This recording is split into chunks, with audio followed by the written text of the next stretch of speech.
Who are you? I'm the man who can give you the one thing you want. What's that? Time. What's going on, everyone? It's Alex. Welcome back to the channel. So I saw Ant-Man and the Wasp Quantumania, and I've let it marinate a bit, although part of this video is my first thoughts and reaction to the movie on the first night. So I'm going to give you my review on it, talk about what I loved, what maybe didn't fit, and there will be some spoilers here, so a quick spoiler warning. But other than that, if you're new here, just like Marvel, the MCU, comics, and everything in between, subscribe. And other than that, let's get into the video. Let's go. First off, let me just say that this is going to be a very polarizing movie, but I actually kind of really liked it. Almost loved it in a weird way because this shit definitely gets pretty weird. And when I say it gets weird, it is in a good way, and it lives up to the title. It is pure mania in parts of the movie, and it's all of the madness that Doctor Strange 2 didn't have. I'm going to put that out there early. This is a better film than Doctor Strange in the Multiverse of Madness. Now, some visuals and Raimi camera movement were good, but I'm not going to sit here and pretend like it's a better overall movie because of the visuals or because of the director name value. It's not. Ant-Man and the Wasp Quantumania, to me, delivers on being the wild ride it's kind of marketed to be. The first trailer did not hook me much at all, but the second one really got my attention, and I've been kind of riding that high going into this movie. And I will say, go see it and make up your review from actually watching it, instead of just seeing a 10-second clip on Twitter or reading some Rotten Tomatoes reviews from people who hate comic book movies most of the time. I'm not going to say it's the greatest thing of all time, don't get me wrong. It's completely fine not to like a movie, but to go make that decision for yourself without actually going to see it, come on. Going back to the Mania vs. Madness debate though, Quantumania does a better job using the multiverse than Doctor Strange.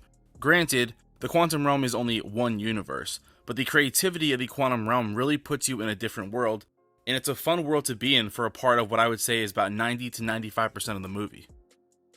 So let's talk about the visuals now, and these suckers vary from some of the, and let me rephrase, in my opinion, say it with me again, in my opinion, there are some brilliant scenes and sequences where the VFX shines, and then there's other parts where you can definitely tell there's a green screen about 5 feet behind the actor. So I'm a sucker for visuals, whether it's practical or CGI, and I really enjoyed them here in general. Like I said, some are fantastic and others are a bit dull, but it's definitely better than the trailer, and the volume was used in ways I thought were a lot better than anticipated. There was a lot of creativity, and compared to the first two films, which I do want to mention, I really loved the first one. For the most part, I despise the second. You do lose a big portion of that Ant-Man world charm, such as the Thomas the Train fight scene in the first movie, but this really does a great job of using the quantum realm to hide those missing set pieces with some extensive shrinking, and the giant man scenes are far better than the second movie. I thought Hank Pym had a really nice role in this one. Michelle Pfeiffer as Janet plays a solid role as well. And the Wasp, Janet Van Dyne, although she has a smaller role, it is pretty good when she's brought to the forefront. Now, something that fans really haven't enjoyed, at least from I've seen in reviews, Kathryn Newton as Cassie Lang. Now, I did like her. Her delivery in sarcastic moments was really great, but I definitely think that the script for her was a bit off at times. Definitely some of the dialogue in the third act, she wasn't given the best scenes, but it's not really anything damaging overall to the movie. All the other side characters were good, especially Veb, I think it was his name, which I'm sure some people will despise, but I thought he was really funny. A very Rick and Morty-esque character, so if you enjoy Rick and Morty, you'll probably like him. If you don't like Rick and Morty, you're definitely going to hate it. This movie was written by Jeff Loveness, who also worked on Rick and Morty, which is why I bring that up. And I honestly love the MCU goes Rick and Morty take and vibe that this movie had.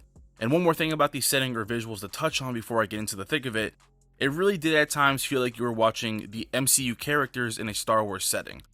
Now that dynamic was really fun. You can tell Peyton Reed took inspiration from Star Wars, which he says that he loves. So I was a big fan of that, and even the way the insects and quantum animals were used, like the flying looking stingray thing from the trailer, that was a great scene as well in the movie.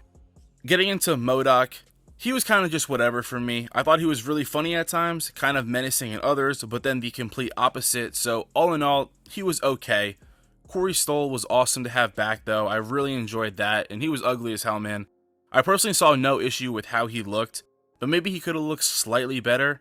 I mean, I don't know, I'm not going to complain about something. He's a giant head with shrimp arms trying to fight from a comic book, and it's a comic book movie after all, so I don't really understand the criticisms there. Obviously, we have to talk about Kang, and that was the one thing reviewers all agreed on. Jonathan Majors is a tank. The guy really is good in so many ways, and the MCU is lucky to have him on board as the main villain. I'm not going to overextend this part because you know what to expect. He's just really solid, and while Ant-Man films do have a bit of comedy to them, he stays consistently evil the entire time, and I love when a villain is just a flat-out hater. Marvel villains can definitely be hit or miss, and Josh Brolin did a really good job at delivering lines as Thanos, and that's exactly what Jonathan Majors does here as Kang, so I'm very excited for his future. And then there's Paul Rudd, a pure stud of an actor, and he does his thing, man. It's hard to hate on Paul Rudd and his character. His comedy comes off so nonchalant and genuine as an actor, but he does a good job in those serious moments too. He also has one of my favorite Ant-Man scenes in the entire trilogy, and it's such a weird trip in the second act with duplication and thousands of Ant-Mans that are actually acting like ants. It's just one of those scenes that I personally appreciate. And like I said in the beginning, Ant-Man out Doctor Strange in ways that shouldn't have happened. Like all movies though, and of course within the MCU, it's never going to be perfect. Now, while I thought the hate on the script was a bit much, the third act does kind of have an awkward speech that Catherine Newton gives, and she's trying to be like Captain America, and I see the vision, but I just thought that the movie could have probably been better without that, which flipped the script because you would think the first act would have that and be more comedic, but the first act was actually really good in my opinion. I would have also loved to have Luis in here somewhere. I think they could have had him in the beginning, but maybe in the future he returns, and as much as we did learn about Kang, we kind of don't, but I'm expecting it being saved across multiple projects like Loki Season 2, the rumored Deadpool 3 involvement, and of course the big Avengers movie. There's a lot to talk about, and a lot that I'm sure I'm forgetting, but all in all I had a really enjoyable time. Like, it was actually a fun-ass movie that I think has a lot of rewatchability, and I'm not the one who wants to use fun like some people do when they want to say something is mid, but this is actually a fun comic book movie that, while it takes itself serious for the most part, certainly plays into the weird and zany vibes that it's going for. I'm not a fan when people mention the post-credits in their 3-long Twitter sentence reviews, but the post-credits are legit good.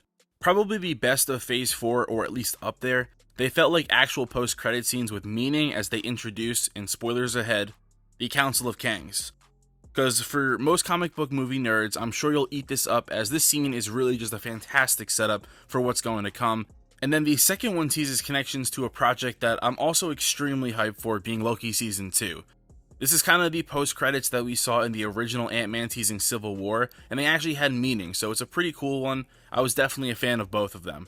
If you want to know what these post-credits are in detail and a bit of comic book explanation behind them, you can check out my video. I'll post it in the top right here right now, or you can check out the description below. It'll have all those extra details you're looking for, so go ahead, go click that, go watch it right now. But let me know your thoughts on Ant-Man and the Wasp Quantumania. Drop a like if you enjoyed, and comment if you liked it, loved it, or hated it. I'll have more videos on this coming out soon. Follow me on Twitter at AnotherMarvelG, and join the Discord for daily chats if you desire. Other than that, I just want to say thank you. I'm another Marvel guy, and I'll catch y'all on the blue.